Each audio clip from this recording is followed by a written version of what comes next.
Bonjour, c'est Mélanie. Aujourd'hui, je vais vous montrer comment réaliser une carte avec ces petites choses-là. Alors, je pense que tous les fans du magasin Action ont déjà dû les trouver. Il s'agit de petites feuilles de vellum, donc c'est du calque un petit peu épais, avec des écritures. Alors, vous en avez en noir et blanc, vous en avez aussi avec du foil, c'est super sympa. J'ai beaucoup de chance parce qu'une copine m'en a envoyé 8 feuilles, donc je suis super gâtée. Au passage, merci Valérie. Parce que moi, forcément, sur mon île, autant dire qu'il n'y a pas de magasin Action et qu'il n'y a quasiment rien au niveau scrap. Il y a pas mal de styles et de polices différentes, c'est super joli. Ils en ont même fait en couleur, toujours avec du foil par endroit, donc ça brille un petit peu, c'est chouette.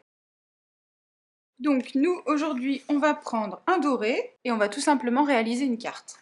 Pour gagner du temps, j'ai déjà préparé mon fond de carte. Donc un morceau de papier de 15 par 21 plié en deux pour avoir une carte double, sur lequel j'ai coupé deux chutes de papier foil, donc comme ça je garde l'effet brillant.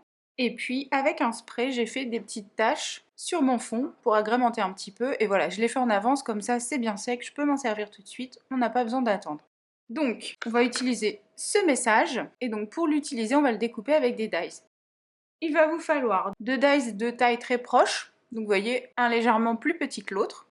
En fait, pour choisir comment couper vos papiers, c'est tout simple. Vous choisissez un die qui va parfaitement sur votre message. Vous voyez ici, on est très bien. Et après, il va falloir couper un petit peu plus large, évidemment sans couper les messages d'à côté, sinon vous ne pourrez plus vous en servir. Ce serait un petit peu dommage. Donc voilà, moi je vais utiliser ces dies-là. Alors on a de la chance, le vellum rentre parfaitement dans la Big Shot standard. Donc ça c'est vraiment super. Donc vous placez tout simplement votre feuille. Vous commencez par placer le petit die, parce que celui-ci il est vraiment à la taille du message, donc il va vraiment falloir bien le placer. Et ensuite vous placez le grand die par rapport au petit, donc avec le même espace de chaque côté. Et là, attention, avant de couper, vous allez retirer le petit. Si vous coupez comme ça, là ça sera fichu. Donc surtout, on enlève le petit avant de couper. Et voilà. Ensuite, avec une chute de papier doré, je vais couper encore une fois un grand cadre. Voilà. Et une fois que mon grand cadre est coupé, je vais en recouper un plus petit à l'intérieur. Donc là, vous prenez votre die plus petit et vous essayez de bien le centrer par-dessus. Et voilà, ça nous donne un petit cadre comme ça. Et on va en faire un deuxième. Gardez ce morceau pour vous en servir une autre fois. Alors, j'en ai pas fini avec ma Big Shot, mais cette fois, on va couper avec le plus petit, ne vous trompez pas.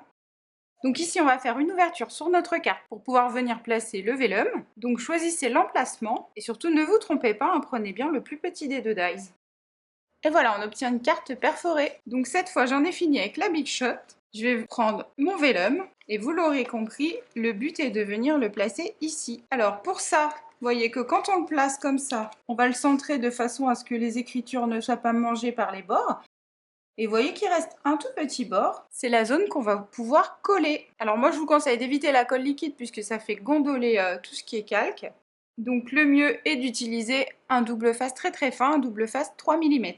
Et donc là on va en placer sur l'avant du papier, sur les extrémités, vraiment le plus près possible du bord, tout en vérifiant que ça ne dépasse pas. Vous voyez, si je centre mon vellum, on est encore large, donc on ne verra pas le double face. Alors, je vous montre comment j'ai placé mon double face. Donc, j'en ai mis sur les deux côtés et puis approximativement à quelques endroits ici, juste pour que ça tienne. C'est pas quelque chose qui va beaucoup travailler, donc ne vous embêtez pas à en mettre vraiment partout. Surtout quand on a des arrondis comme ça, c'est vraiment pas facile. Donc voilà, vous mettez des petits morceaux. En plus, c'est un double face bien fort que j'utilise là, donc vraiment, il n'y aura pas de souci, ça suffira.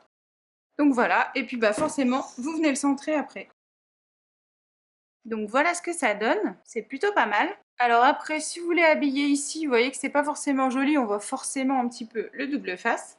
Donc vous pouvez vous servir des cadres qu'on a fait tout à l'heure. Et puis voilà, vous pouvez tout simplement en placer un ici. Ça va un petit peu terminer en fait la carte, que ce soit un petit peu plus élégant. Et la même chose ici, vous voyez que c'est fait une jolie finition. Vous utilisez toujours du double face très fin. Donc voilà, ma petite carte est terminée. J'ai mis les deux petits cadres en place. Alors quand vous faites ce genre de carte, il y a juste une chose à faire attention, c'est quand vous allez l'écrire pour l'envoyer, il faut savoir que ce qui va être derrière le cadre va se voir à travers. Donc moi je vous conseille d'écrire plutôt dans la partie basse, alors vous pouvez écrire comme ça sur les deux côtés. Ou alors une autre petite astuce, vous mettez à l'intérieur un petit papier blanc qui sera plié, vous voyez comme un petit livret en fait qui s'ouvre, peu importe d'un côté ou de l'autre. Mais voilà, le fait de mettre un petit papier à l'intérieur, comme ça en fait on verra toujours le fond blanc et on gardera le plus bel effet. Parce que si vous mettez des écritures derrière, ça va un petit peu gâcher. Donc voilà, mes deux petits conseils, soit écrire en bas, ou soit mettre carrément une page collée ici à l'intérieur et là vous êtes tranquille. Et puis vous pouvez décorer l'arrière évidemment aussi avec des éclaboussures de spray ou encore des petites chutes de papier, n'hésitez pas. Voilà, j'espère que ce petit tuto vous a plu, vous donnera des idées pour utiliser vos feuilles de vélum de chez Action. Si vous avez aimé cette vidéo, n'hésitez pas à mettre un petit pouce. Pensez aussi à vous abonner pour recevoir toutes mes prochaines vidéos. Et n'hésitez pas à aller faire un tour sur mon blog et ma boutique pour trouver des idées de création.